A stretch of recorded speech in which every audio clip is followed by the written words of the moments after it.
Welcome to FightinGators.com. I'm Amanda Wood here with Cody Jones in the Swamp. We talked to some players this week, one of them being Tyler Moore. He seemed a little bit optimistic on the season, but injured his elbow last night in a scooter accident.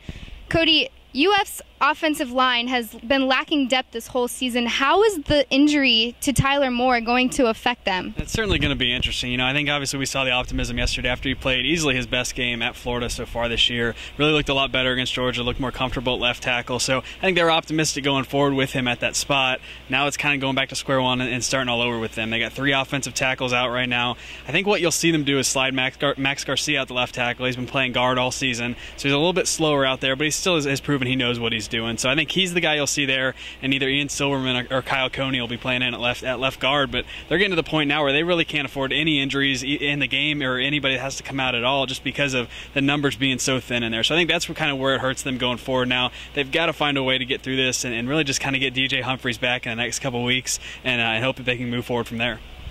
Right, now Florida gets to return to the Swamp after a long stretch of away games. Cody, what kind of effect is it going to have on them to come back to this football field? I think it obviously helps. It's been over a month since their last home game, which is really strange. It seems like that always happens at this point in the season with the Georgia game being in Jacksonville. It throws the schedule off a little bit, but I don't think there's any doubt it'll be a boost for them to come out. Obviously, it's a noon game, probably a smaller crowd with the 3 straight losses for this team, so I think that might take a little bit of a hit, and this team has struggled at those noon games as well, so that's something they're going to have to overcome and find a way to fight through that, especially against the Vanderbilt team that has talent. It's not the Vanderbilt team that this team has seen historically. There's a lot of talent on that team, and there's no doubt they're going to be looking for a signature win come this Saturday. Now, one of the big concerns in Gator Nation is whether or not Florida is going to make a bowl game. People think that this game is a must-win in order to get to a bowl game. Cody, is that the case here? It kind of does feel like it a little bit. There's the 4 games left, and the small non-conference game before Florida State, I think, is the one everybody kind of feels comfortable about.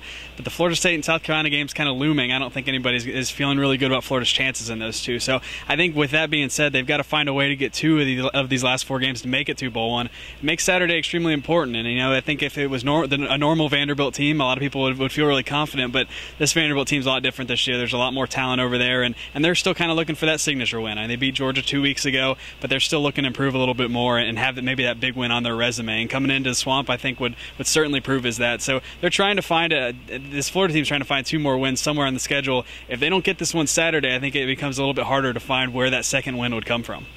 Right. Now keep it locked right here on FightinGators.com for all your Gator sports updates. For Cody Jones, I'm Amanda Wood.